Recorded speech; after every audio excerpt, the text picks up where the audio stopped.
മുമ്പ് പലതവണ ബാംഗ്ലൂർ വന്നിട്ടുണ്ടെങ്കിലും ബാംഗ്ലൂർ മെട്രോയിൽ ഞാൻ ആദ്യമായിട്ടാണ് കയറുന്നത്. മെട്രോ കാർഡിന് പകരം നമ്മൾ പോകേണ്ട സ്ഥലം പറഞ്ഞാൽ അവർ ഇതുപോലെ ഒരു കോയിനാണ് നമുക്ക് തരിക. അത് ടാപ്പ് ചെയ്തിട്ടാണ് നമ്മൾ കയറേണ്ടത്. കയറിയപ്പോൾ ഞാനിങ്ങനെ വിചാരിക്കായിരുന്നു, ഈ മെട്രോ ഉള്ളതൊക്കെ സാധാരണക്കാർക്ക് എത്ര പ്രയോജനമുള്ള കാര്യമാണ്. അഫോർഡബിൾ ആയിട്ടുള്ള റേറ്റിലാണ് ടിക്കറ്റൊക്കെ കൊടുക്കുന്നത്. പിന്നെയുള്ള വേറൊരു ഗുണം, ട്രാഫിക് ഉണ്ടാവില്ല. നമുക്ക് കറക്റ്റ് സമയത്ത് എത്തേണ്ട സ്ഥലത്ത് എത്തും ചെയ്യാം.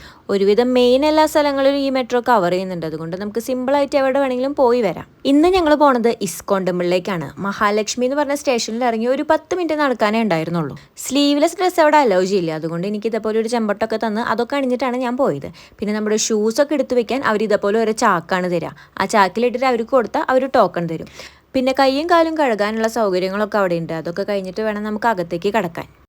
ഇട ദിവസമാണെങ്കിലും അവിടെയും ക്യൂ ഒക്കെ ഉണ്ടായിരുന്നു കേട്ടോ. ശരിക്കും ഈ ക്യൂ നിൽക്കേണ്ട കാര്യം ഉണ്ടായിരുന്നില്ല. ഞങ്ങൾ ഇതിനുള്ളിൽ പെട്ടുപോയതാണ്. അപ്പുറത്ത് കൂടെ വേറെ വഴി ഉണ്ടായിരുന്നു. സത്യം പറഞ്ഞാൽ ഇവിടെ കാണാൻ അതിന് മാത്രമൊന്നും ഇല്ല.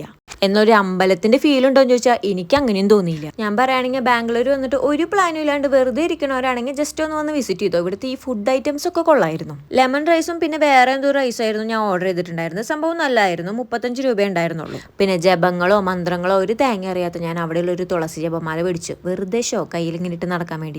പിന്നെ അവിടെ നമുക്ക് ഇങ്ങനെ ഒരു പ്രസാദവും കിട്ടും. അത് കഴിച്ചിട്ട് ഞങ്ങൾ നേരെ കൊമേഴ്സ്യൽ സ്ട്രീറ്റിലേക്ക് പോയി.